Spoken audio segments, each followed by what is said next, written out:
Welcome back to the Real News Network. I'm Paul Jay in Washington. One of the big debates in the coming November elections is about the stimulus plan. Did it have any real effect? Was it just a waste of money? According to certain forces, the Republicans and libertarians and other economists, stimulus just doesn't work. The multiplier effect, they say, is a myth, and their proof? Well, just look at the unemployment numbers. The Obama administration thought or said that unemployment would be down around 7% by now, and we actually haven't seen much of a change. It's still hovering around 10, the official rate. Unofficially, or at least if you include all the people who have given up looking for work, it could be as high as 20%. So does all that mean stimulus just doesn't work and leave it to the private sector? Joining us now to talk about this idea is Bob Pollin. He's the co-director of the Perry Institute in Amherst, Massachusetts, and he teaches there. Thanks for joining us, Bob. Thank you. Happy to be on again. So again, you've written a paper called Austerity is Not the Solution, and in that, you, if I understand correctly, you think stimulus is part of the solution. So what do you make of this argument? The proof is in the pudding. Stimulus just didn't do anything. First of all, you're obviously correct that the Obama administration did say that, okay, you guys, let's pass this stimulus, and by mid-2010, around now, unemployment's going to be around 7.5%. So that is the single strongest piece of evidence that the stimulus program failed. Obviously, the people that said that on behalf of Obama were engaging in a bit of happy talk. They, of course, didn't know that unemployment would really be down at 7.5%, and it was a mistake for them to have said it. But anyway, that's that. Now, why hasn't the stimulus brought unemployment down? There's a bunch of factors, but let me just point to the two biggest ones.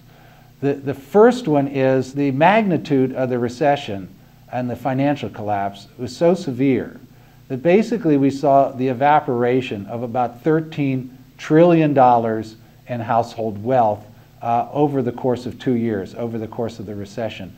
And that was about a loss of about 20%. Households, on average, lost 20% of their wealth. Now, when you experience that level of wealth decline, you also then tend to stop spending money to the same extent. And some of the research tells us that, okay, for every dollar of wealth that you lose, you're going to spend about 3 to 5 cents less every year. And so as a result of that $13 trillion evaporation in wealth, we would expect that households are going to spend about $300 or $400 billion less money. So that's almost half the size of the stimulus right there. So that's step one. Now step two, okay, we can say, oh, that's ancient history. The wealth was just part of a bubble anyway, and now people are adjusting. Let's say that's true. Now the second part is that the financial markets are completely locked up. Now people say, okay, yes, but monetary policy is very, very loose. Yes, monetary policy is loose in this sense, that the Federal Reserve has set the interest rate, its policy interest rate, called the federal funds rate, at essentially zero. That means, though, that's a rate only at which private banks borrow and lend among each other. So private banks can borrow and lend at basically free money, back and forth. And they can get it from the Fed, basically for free. The problem is that they're sitting on that money. The problem is they are now sitting on this unprecedented $1.1 trillion in cash reserves. That money isn't being injected into the economy. Why?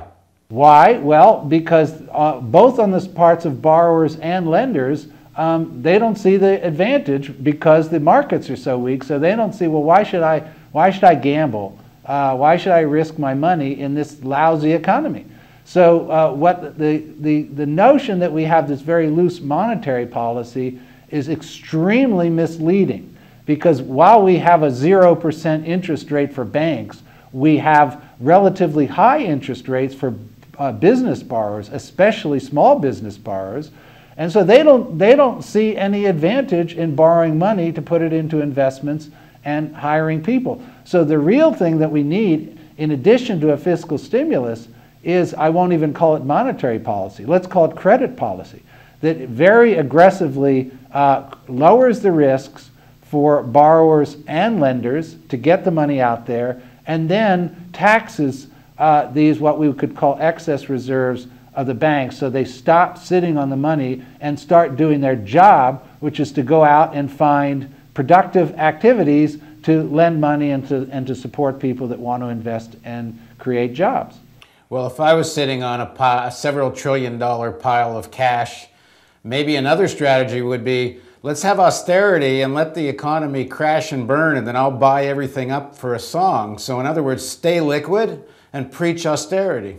Well, yes, that is another option. That doesn't look like a very rosy option to me. Well, it's pretty rosy if you're sitting on the $750 billion. Yeah, but it's also a very high-risk option because, as we were discussing earlier, the austerity. Look, nobody really knows if we really go through austerity like they're going through in Greece. That likely means deflation. Deflation means that the value of debts go up. That means it's harder for people to pay off their debts. That means we could spin into another financial crisis as a result of austerity. That is a very real possibility. Chairman of the Fed, Bernanke, is aware of that possibility. Not that he necessarily knows what to do about it, but he's aware of it. So what you say is true. It's possible. But it carries extreme risks, and besides which, it certainly doesn't benefit hundreds of millions of ordinary people that aren't sitting on $1 trillion. I'm only speaking on behalf of my investment bank because we're sitting on so much dough. Let's break down the stimulus just a little bit more. A big piece of the stimulus went to state governments, and one of the arguments is that maybe unemployment didn't come down further, but it would have been a lot worse because there would have been much bigger layoffs in the state governments and municipalities. I mean, is that true? But also, with stimulus running out, aren't we about to then see that? Yeah, absolutely true. Again, I can cite my own employer right here, University of Massachusetts. I was sitting on our university budget committee, and we were about to start layoffs. Then we got a $50 million check from the federal government, and that enabled us to prevent layoffs. Now, there wasn't any new hiring that was done, so you could say, well, wait a minute, the stimulus didn't do anything. Where are all the jobs? Well, the jobs are this term that's become kind of a term of derision, jobs preserved, not jobs created. But those jobs that are preserved are real. Again, I know it firsthand from what went on at UMass. I know about people who were afraid that they were about to lose their jobs and didn't lose them.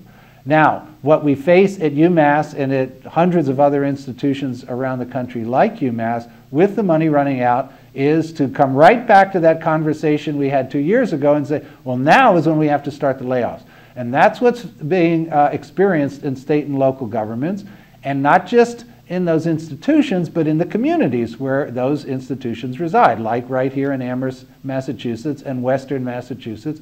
We will start to see a downspinning of the economy if there are significant layoffs, if there isn't another stimulus to help get us out of this recession. Now, part of the other argument about stimulus is tax cuts versus direct spending. I think 24% of the Obama stimulus of $787 billion, 24% was in tax cuts. What is the argument of tax cuts versus direct spending on creating jobs? Well, you know, the problem right now with tax cuts is that both businesses and households, again, they're hard up. So you give them a tax cut, yes, they'll have more money, but they're using the money to pay off their debts, which is okay. They're using the money to keep their homes as opposed to going underwater and losing their homes. Very important. Businesses are keeping the money to try to build up their reserves. All okay, but none of those things add up to more spending in the economy. So the strength of direct spending measures is that it is actually injecting spending for businesses into the private economy. And until we see evidence of major increases in the level of spending in the economy, then it's going to be very difficult to convince businesses to invest on their own. And what you'd need is that positive momentum where the government spending gives opportunities for businesses, creates jobs, and then that creates this positive momentum where then the investors say, look, actually things seem to be getting better. It's time for us to invest, time for us to expand. That's how you get out of a recession, including a severe recession. So you're arguing for a bigger stimulus? Well, I definitely think we need to continue the stimulus, and I think we should scale the level of the stimulus relative to the problems. So that, for example, state and local governments today face about $100 billion in budget shortfalls. Now, either they are going to get the money from the federal government or they're going to retrench by $100 billion. So rather than like scaling a stimulus relative to GDP, let's say we can't let those $100 billion in cuts to state and local governments go through. The federal government has to continue to support them. Obviously, there was all this political posturing around unemployment insurance. You can't let people who are unemployed, the ones who are suffering the consequences of Wall Street hyper-speculation, you can't let them bear the brunt of the crisis. At the very least, we have to continue unemployment insurance. So again, the number is the number that's needed so that the unemployed people don't lose their benefits. Those are the ways that I think we calculate the level of the stimulus. So in the next segment of our interview, we'll talk about another piece of this argument. Peterson, a well-known billionaire who is one of the prime or leading advocates for austerity and getting the debt to GDP ratio into what he calls a more manageable amount, says that it's only a matter of time until other countries simply lose faith in the dollar, starting with China and the rest of the global economy. U.S. loses its position as the reserve currency, which is a big advantage, and the whole thing starts to unravel. So join us for the next segment of our interview with Bob Pollin on the Real News Network.